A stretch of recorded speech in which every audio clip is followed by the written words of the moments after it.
The Epic Game Store and Launcher. This has been talked about so much recently, and for good reason, with several games and recently Borderlands 3 being an Epic Game Store exclusive for 6 months. Many expressed concerns on social media. Randy Pitchford, CEO and main face of Borderlands developer Gearbox Software, has been responding quite a lot to the criticism on Twitter regarding Borderlands 3 exclusivity. Some people haven't been too kind about it, but others just pointing out the fact that they won't be buying the game because they don't want to support the exclusivity practices, have gotten replies saying that they're blocked, etc. And there's been several examples of bad interactions with Borderlands fans here. And whilst it's not been handled well, I kind of understand his frustration with some of this stuff, and I'll get to that a bit later. Anyway, let's take a step back. Why do you like or dislike the Epic Game Store? Feel free to pause the video and ask yourself that question for a second, just so you kind of know where you stand. Alright, now let's go through the reasons I've gathered to try and sum up both sides of the argument, and hopefully you feel like I give a fair summary here. Beginning with what there is to dislike, we have exclusives, forcing customers to switch to yet another platform, a store and launcher they dislike due to a lack of features, poor store page, no game reviews, category search, or other quality of life additions that would make buying, installing and playing games a better experience, and of course, discovering new games. There's also poor support experiences, a lot of stories floating around, a not so smooth refund process, and unnecessarily complicated interactions with support. I know people who wanted to change their country or region tied to their Epic account and have been asked to send copies of their passport to Epic support to verify and do that, and all sorts of other stuff. This process is just not as good and smooth as it could and should be. Bad communication and coordination from Epic and people who make games. Take Metro Exodus suddenly shifting from Steam to Epic Games, for example, making some pre-orders of physical copies play on another platform than they wanted to, closing the pre-orders on Steam entirely, all resulting in just very bad PR for Epic Games, and obviously Metro Exodus, publisher and developer as well. But things like that really don't help with establishing trust in a seller to buyer relationship. You get this event that people look at as a really negative thing immediately stapled to your name. Security concerns regarding accounts being hijacked or potentially having sensitive information exposed. Not long after registering an Epic account about a year and a half ago, it seemed like someone tried to get into my account actually multiple times, so I reset my password, and after 4 alerts about it, I contacted Epic support to see if there was anything I or they could do, or if they just had any more information that they could give, to which I got an email just saying, "Your account is not compromised." And that was basically it. This, along with news in the past about Epic account information being exposed in hacks or leaks, really doesn't inspire a whole lot of confidence there. So those are the main reasons behind people disliking the Epic Game Store. There are some more specific things I could bring up, but these are the main areas talked about when discussing this. Now, you watching this might not have run into all of these issues personally, and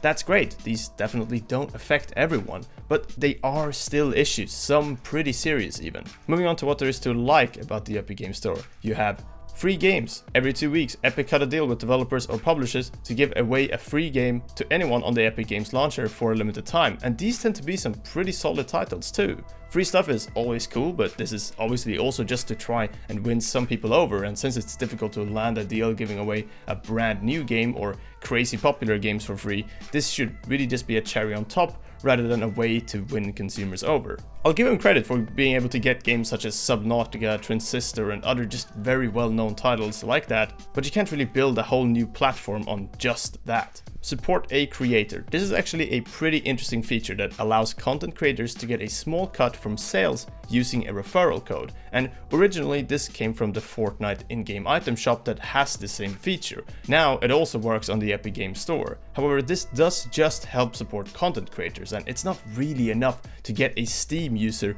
to install the Epic launcher. Better revenue split between the developer and Epic Games. You probably heard about this one too, and just like most stores selling other people's product, Epic Games take a cut of the sales. They made this graphic showing how they compare to Steam, which definitely got them some positive comments, but they need to win over the consumers here and not just the publishers or developers. Sure, a consumer can appreciate that the company behind the game they enjoy are being paid a bit more, but most of the time that alone doesn't compare well enough against all there is to dislike about the Epic Game Store. So that is about all there is to the discussion right now. What about the future then? With very hyped upcoming games such as The Outer Worlds, Borderlands 3, and I'm sure many to come being Epic Game Store exclusives at least for a limited time, there's obviously quite a bit of pressure on Epic to improve. So, whilst many people, including myself here, are quick to point out Epic Store flaws that should be highlighted as well, news about changes coming to the Epic Store and launcher have gone by relatively unnoticed. So let's take a look at the features coming to the Epic Store then. There's actually quite a bit of info from Epic here. This is from a blog post that published a Trello project which provides some insight into what Epic are looking at doing.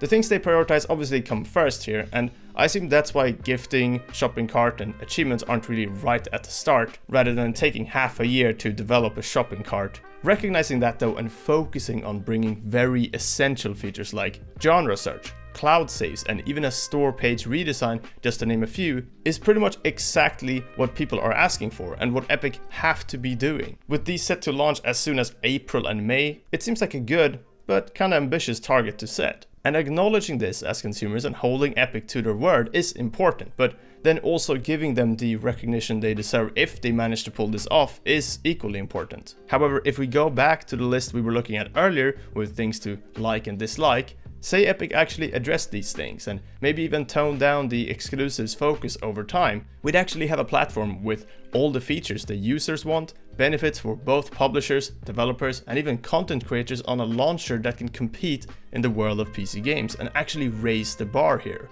I have no doubt though that a lot of people criticizing the Epic Game Store and launcher right now are doing it for a lot of good, valid reasons, and we should be criticizing them. Being this industry giant and launching big exclusive titles on your platform before it's ready for it just means a pain in the ass for anyone that wants to play that game. And in addition to that, just makes them look really bad. But this is when I want to get back to the communication between the PC gaming community, Epic Games, and especially right now, Randy Pitchford regarding Borderlands 3. I don't think communication around Epic Games exclusives from Epic themselves, the announcements, the timing of those announcements, and especially the communication that's come afterwards in response to all of it from the developers has been handled in a good way. But I do understand what they're trying to do, and I also understand their frustration, because look at this, for example, from Randy's perspective. He's most likely been sitting in meeting after meeting with Epic representatives and been told about changes that are coming, maybe even shown concepts and previews and prototypes of those same features, and he knows what he's been told to expect. But we as consumers have a pretty different picture painted around the Epic Game Store. Now, yes, Randy has handled this discussion in a less than optimal way, but at least I feel like I kinda get it.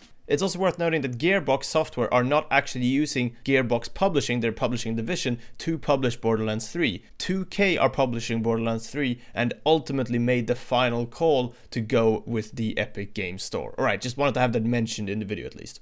I can only assume that Epic are waiting to try and shift the course of the discussion as they are shipping some more features, so it's not just all talk but also some action. And that doesn't seem like a bad idea, but their communication efforts just haven't been good enough. And I don't know how they could have changed that even looking back at it. I think if they knew how to handle that moving into it to not have all the backlash that they have had, they would have done it too. So riding out the storm and just kind of waiting until these features have shipped and until they have something to show consumers is probably the best thing to do for now. But in the meantime, I think it's in everyone's best interest to try and keep an open mind to Epic Games, Steam, and the entire PC games distribution space, as Steam is not perfect either and has had bad history with certain things and mishaps here and there. I personally removed all of my payment options from Epic Games as soon as they started announcing exclusivities. I uninstalled the launcher as well, and I didn't really want anything to do with that because I don't want to support that in its current form, and especially didn't want to support that 1 or 2 months ago. But as we're moving towards hopefully a better Epic Games launcher, I just don't want the PC games community to feel kind of divided and fall into some sort of Xbox versus PlayStation fanboy type of vibe all of a sudden. With that, I hope you think I've provided a fair and accurate representation of the Epic Game Store discussion. I hope you keep an open mind to it, and I sincerely hope that Epic get this right, because if they screw it up or have any more major controversies along the way, it is going to be very difficult to recover from.